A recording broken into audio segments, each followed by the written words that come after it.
Sales का पहला rule है कि आपको समझाना नहीं है कुछ भी। सेल्स का पहला रूल है कि कैप्चर द इनकन्वीनियंस। इसको ऐसे समझते हैं, जरा हाथ आगे लाइए, बोलिए कैप्चर द इनकन्वीनियंस। थोड़ा ऐसा एक्टिंग करो, इनकन्वीनियंस।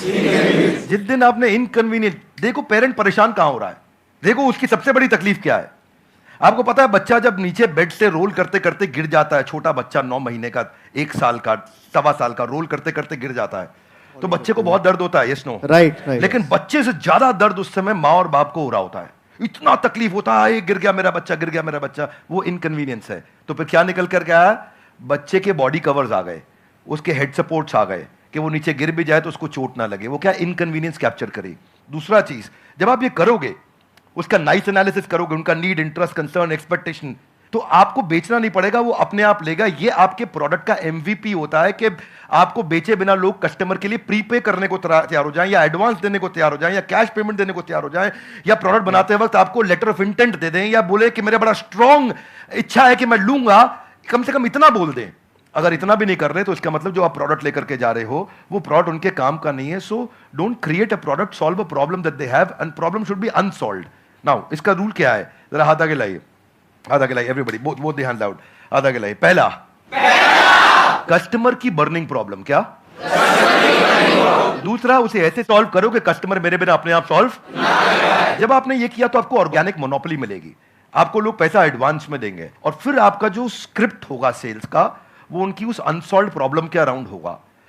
देखो कस्टमर सिग्नल देता है और अच्छा ब्रांड उसका प्रोडक्ट बना देता है।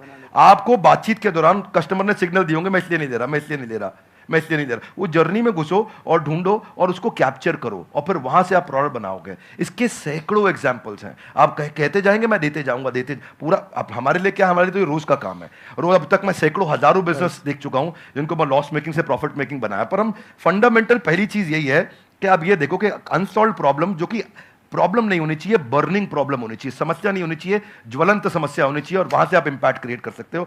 तो आपने जो प्रोडक्ट तैयार किया है उसमें ये ढूंढिए, और सारी पोजीशनिंग वहीं से होगी आपकी। इसको बोलते हैं reason for customer to switch. क्या बोलते हैं? Reason to customer. कस्टमर क्यों स्विच करके आएगा आपके पास में, उसके पास 5 रीजन क्या है, क्या वो 5 कारण है आपके पास आएगा, उनको आइडेंटिफाई करो, तो आपका प्रोडक्ट भी वहीं फोकस्ड होगा और आपकी स्टोरी भी वहीं फोकस्ड होगी। धन्यवाद। अभी आपकी प्रॉब्लम क्या है कि आपने एक प्रोडक्ट बना दिया है, जो प्रोडक्ट आपको सही लगा उसके हिसाब से आपने एक प्रोडक्ट बना दिया है। ऐसा नहीं है आपने लाखों लोगों से जाकर के डिस्कस किया है या फिर बहुत ज्यादा रिसर्च करी है फिर एक प्रोडक्ट बनाया, नहीं।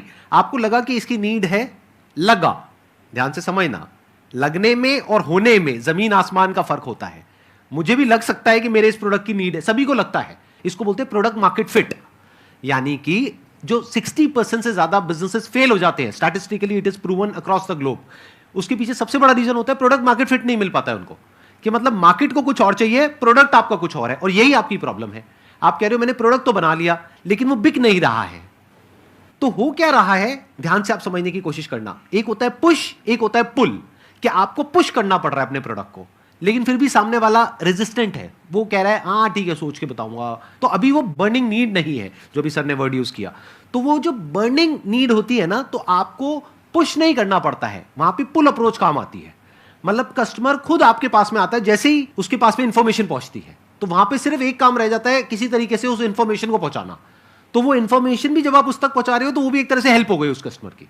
फॉर एग्जाम्पल, आपके पीठ में दर्द है, आपके गर्दन में दर्द है, उसका आपने बहुत कोशिश कर लिया सोल्यूशन निकालने का, 2 साल हो गए, 4 साल हो गए, कोई सोल्यूशन नहीं निकला। मेरे पास में उसका सोल्यूशन है कि 4 दिन में वो प्रॉब्लम सॉल्व हो सकती है, और एक्चुअल में हो सकती है। अगर वो इंफॉर्मेशन आप तक पहुंचती है तो क्या मैं आपको यूज कर रहा हूं अपने प्रॉफिट के लिए या आपकी हेल्प कर रहा हूं? ये अप्रोच होनी चाहिए।